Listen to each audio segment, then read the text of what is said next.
Hello guys, welcome to my physical classes में आपका बहुत बहुत स्वागत है। आज हम आपको खेलों में प्रशिक्षण ट्रेनिंग इन स्पोर्ट्स के बारे में अध्ययन कराएंगे। ये हमारा एक नया चैप्टर है क्लास 12 का। पहले हम इसकी भूमिका इंट्रोडक्शन के बारे में पढ़ेंगे। प्रशिक्षण अभ्यास और निर्देश के माध्यम से ज्ञान, कौशल और क्षमताओं को प्राप्त करने की प्रक्रिया को संदर्भित करता है। खेल प्रशिक्षण खेलों में प्रशिक्षण में से अभिप्राय यह शारीरिक और मानसिक तैयारी है जो खिलाड़ी अपने प्रदर्शन को सुधारने और उद्देश्य की प्राप्ति के लिए करता है। कहने का मीनिंग है, स्पोर्ट ट्रेनिंग क्या होती है? खिलाड़ी जो होता है ना, अपने परफॉर्मेंस को सुधारने के लिए करता है और उसे उसका एक उद्देश्य होता है कि वो मेरे को कहाँ तक खेलना है। कोई ज्यादा ओलंपिक तक खिलाड़ी खेलता है तो उसको सुधारने के लिए, ओलंपिक तक खेलने के लिए जो उसके उद्देश्य होते हैं उसको तैयार करने के लिए जो है खेल प्रशिक्षण की जरूरत होती है। मैथ्यू ड्यू के अनुसार खेल प्रशिक्षण खिलाड़ी की तैयारी का मूलभूत रूप है। मतलब ये बोलेगा स्पोर्ट्स ट्रेनिंग का होता है, स्पोर्ट्स पर्सन की तैयारी कराना ही उसका मूल रूप होता है। अब हम पढ़ेंगे खेलों में प्रतिभा पहचान और प्रतिभा विकास की अवधारणा। मतलब टैलेंट को कैसे पहचाना जा सकता है खेलों में। परिचय। वर्षों से सभी स्तरों पर खेलों में प्रतिस्पर्धा तेज हो गई है और प्रदर्शन की समग्र गुणवत्ता में सुधार हुआ है। इसलिए युवा लोगों में खेल प्रतिभा की जल्दी पहचान अधिक महत्वपूर्ण हो गई है। अब इसकी परिभाषा पढ़ेंगे। प्रतिभा वह जन्मजात योग्यता है जो एक व्यक्ति को एक निश्चित काम को आसानी से करने के योग्य बनाती है। कहने का मीनिंग है, प्रतिभा जो टैलेंट है वह जन्मजात है, मतलब बाय बर्थ, जो व्यक्ति को ना एक निश्चित समय के लिए ना आसानी, कोई भी मुश्किल काम हो वो बंदा आसानी से कर लेगा। प्रतिभा पहचान और प्रतिभा विकास का अर्थ। परिभाषा जानने के पहले इसकी। प्रतिभा पहचान वह प्रक्रिया है जिसमें बच्चों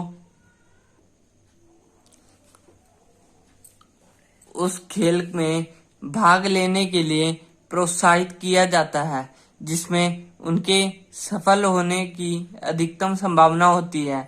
प्रतिभा की पहचान अच्छे एथलीट बनने की क्षमता वाले युवा एथलीट की खोज की क्षमता वाले व्यक्ति है। जमीनी स्तर से लेकर अच्छे स्तर तक कई स्काउट्स और कोच हैं जो खेलों को देखते हैं और छिपे हुए टैलेंट को निकालने की कोशिश करते हैं, जैसे जिसे कोई और नहीं देख सकता।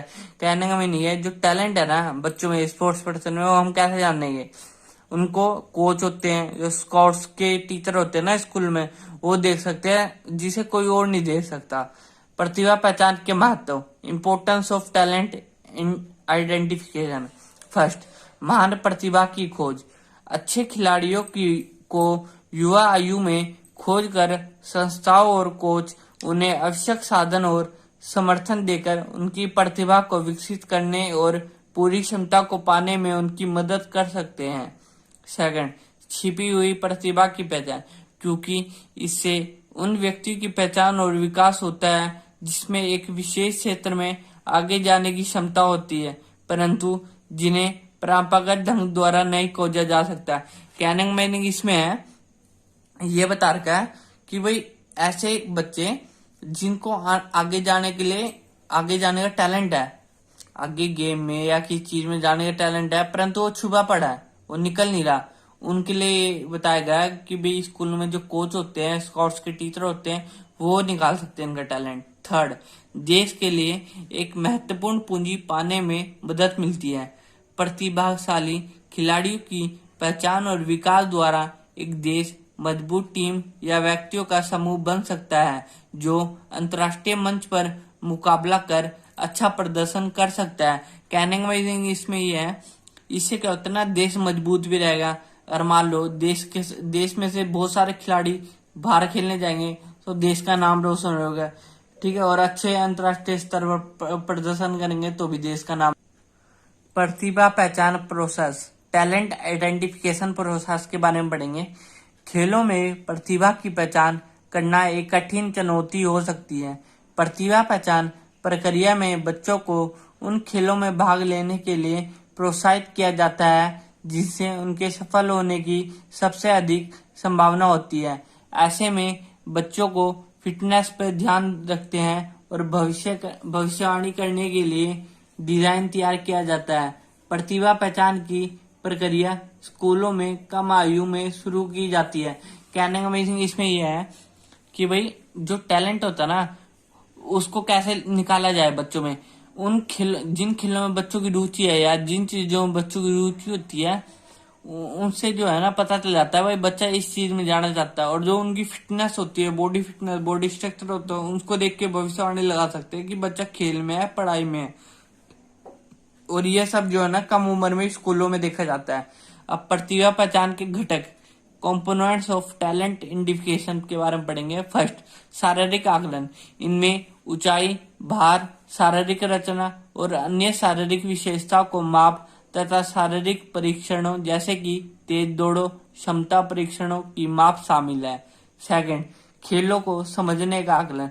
इसमें खेलकूद या खेल की रणनीति और सामरिक समझ के आकलन तथा निर्णय लेने वाली योग्यताओं के आकलन शामिल है। थर्ड, चिकित्सीय आकलन।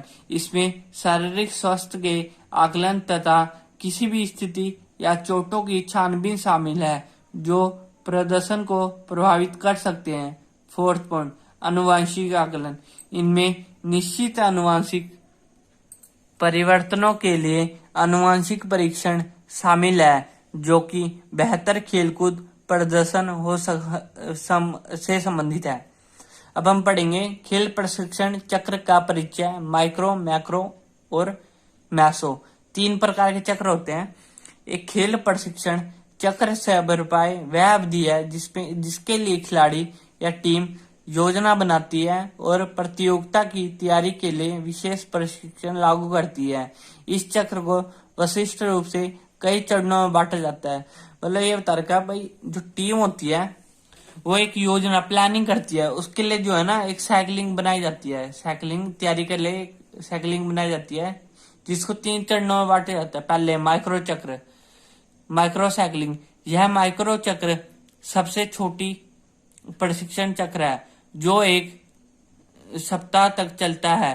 इस चक्र की अवधि 10 दिन तक होती है और इस चक्र इस तरह से प्रशिक्षण का सबसे छोटा चक्र माना जाता है।